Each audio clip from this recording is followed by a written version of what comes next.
MC-1344, named Katherine Delo, 34 years old, married, high school graduate with experience in Saudi Arabia as domestic helper. Okay, Miss Katherine, can you please introduce yourself? I'm Katherine Delo, 34 years old, married to Romar Delo. We have 2 children. My father is Chodorico Valdez. He passed away.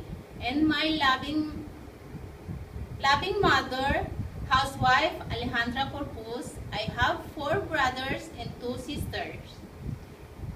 Why have you decided to work in Hong Kong?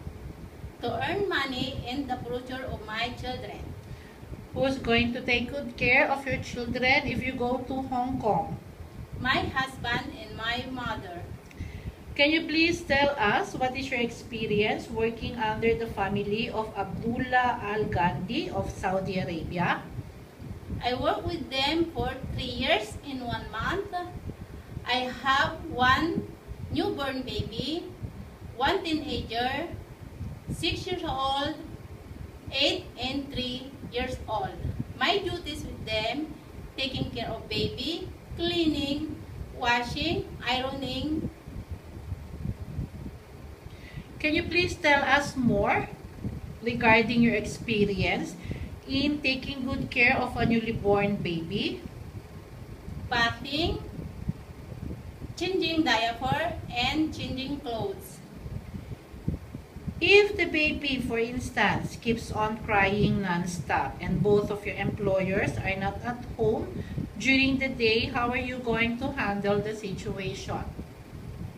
I play with him. If she did not, I make her sleep.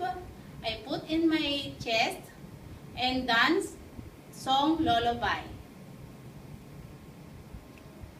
In case there is an emergency going on, what are you going to do? First, I make the children's safety. I call the emergency and I call my employer. How can you tell that the child is not feeling well? She always crying and have red eyes and not feeling well.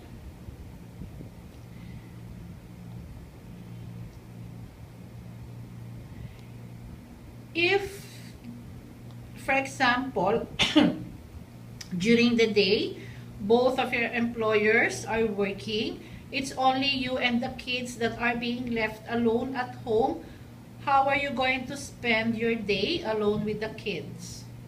First, I give them food, I play with them, give a toy and coloring and like that. No. How do you interact with a 3-year-old toddler? I play with him. I give pencil. I give to color, how to color, teach him how to play, color, and drawing, ma'am.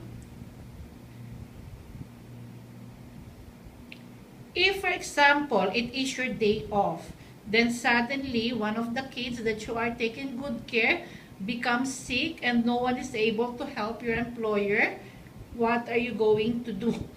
I do not go to my day off. I tell to my employer that I stay with him to hold children, to help him. If your employer will give you a weekly budget for marketing and grocery, how are you going to spend the money that is being given? I make a list. I buy, then the day, and finish. I give to my employer the list that she know where the money go. Why do you think that employers should hire you as their domestic helper? I'm honest, trustworthy, and loving. If your employer will ask you if you could please kindly clean their car, are you willing to accept the job offer? Yes, ma'am. Are you afraid of dogs? No, ma'am. Would you consider to take good care of pets as well? Yes, ma'am. If your employer, for example, just gave birth to a newly born baby or soon will give birth, and they ask you if you could please keep an eye on the baby during night time, are you willing to accept the job offer? Yes, ma'am. Do you have any nursery rhyme? Yes, ma'am. Okay, can you please show us what nursery rhyme do you know? Yes, ma'am. 1 little, 2 little, 3 little Indian, 4 little, 5 little, 6 little Indian, 7 little, 8 little, 9 little Indian, 10 little Indians, boys. If you will be given the chance to be employed by one of our employers in Hong Kong, what is your message to your future employer? Sir, ma'am, thank you for giving me a chance to employ. I do my best. I do my best to serve you. And I finish my contract as will you need me. Thank you.